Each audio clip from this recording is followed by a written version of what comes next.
Ainda falando sobre saúde mental, você já ouviu falar que todos nós temos o nosso lado sombra, não?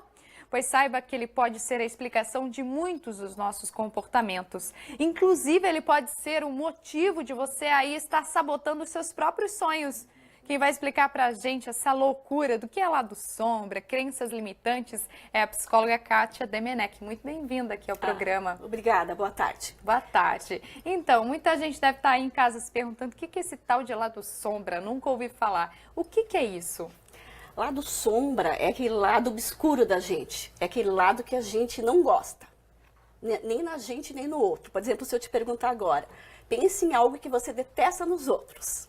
Aí entra aquela questão que, inclusive, você mandou um exemplo pra gente, que eu também não gosto muito nas pessoas, a questão da preguiça. Porque eu tô o tempo todo trabalhando, o tempo todo ali disposta e querendo fazer o melhor de mim, só que eu vi que tem um lado ruim disso, né? Qual é o lado ruim disso? Se, por exemplo, um exemplo, então, se você tem, como você detesta a preguiça no outro, então esse pode ser o teu lado sombra.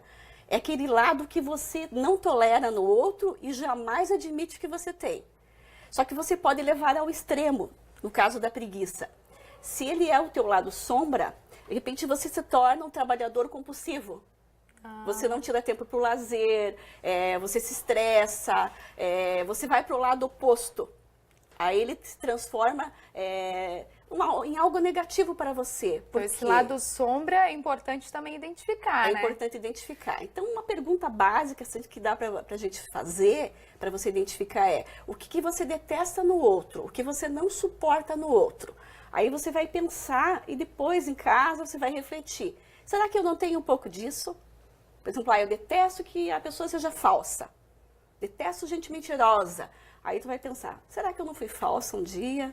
Será que eu não menti um pouco? Aquilo que você mais repudia é o seu lado sombra. É o seu lado sombra. De uma Olha maneira só. assim, bem simples de explicar. E daí a pessoa tentando combater isso, ela acaba sofrendo mais, né? Sofrendo com aquilo. Porque daí você puxa, parece que é um imã. Tu vai atrair pessoas preguiçosas, tu vai atrair pessoas falsas. Aquilo que você não quer, você acaba atraindo. Olha só, viu só? E como que a pessoa faz para se livrar desse lado sombra? Ela vai ter que primeiro identificar qual que é o seu lado sombra e depois passar a aceitá-lo. Fazer as pazes com esse lado sombra. Dizer tudo bem, eu te aceito e começar a olhar e mudar os comportamentos.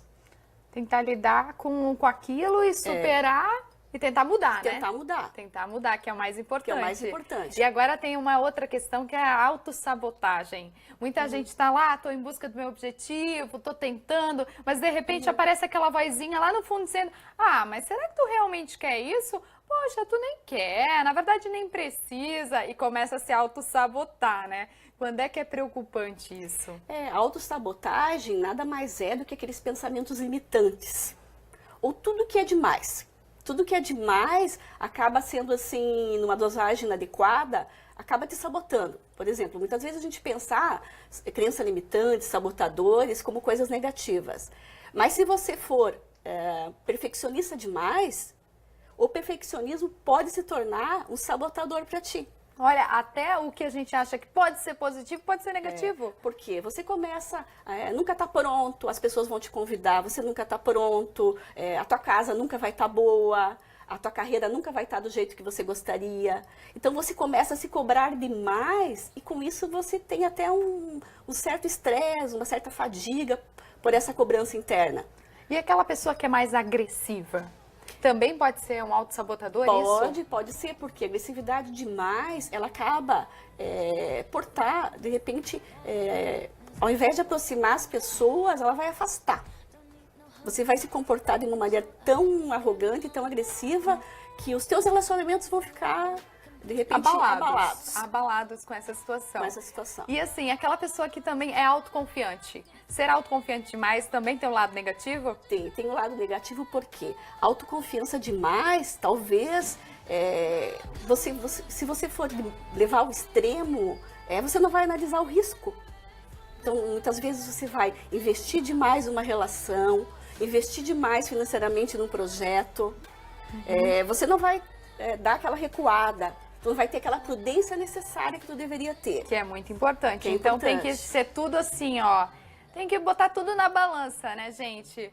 E olha só, para encerrar, assim, que dica que você dá para quem está nos assistindo e observa que essa questão da autossabotagem acontece muito na vida, tá tentando buscar tal objetivo, mas acontece muito. O que que faz para superar isso? Primeiro seria descobrir quais são os teus sabotadores, porque a gente, infelizmente, não tem um só. Descobrindo, se você não consegue descobrir, pergunte para o outro. O outro é o nosso espelho. Então, é como se você estivesse se olhando na frente de um espelho, a tua mãe, o teu pai, o teu namorado, o teu colega de trabalho, pode falar para ti, de repente... Uma conversa mais amigável, opa, vamos botar aqui na mesa. Ele vai te dizer, você é perfeccionista demais, você está muito agressivo. Aí, descobrindo o teu sabotador, você vai ter que cuidar desse comportamento. Tu vai ter que se policiar, porque o teu sabotador é algo muito automático. É uma crença que já está aqui, né? Já está aqui, você não tem um botão de liga e desliga. E ele é acionado principalmente em situações de crise e de estresse. Ah, complicado. Muito obrigada pela nossa conversa, viu? Tenho certeza que rendi ainda mais muito bate-papo. Você de casa tá ligado nisso, né? Mas olha, vamos consertar isso, vamos tentar ver o que tá nos sabotando, o que tá sabotando nossos sonhos, tá bom?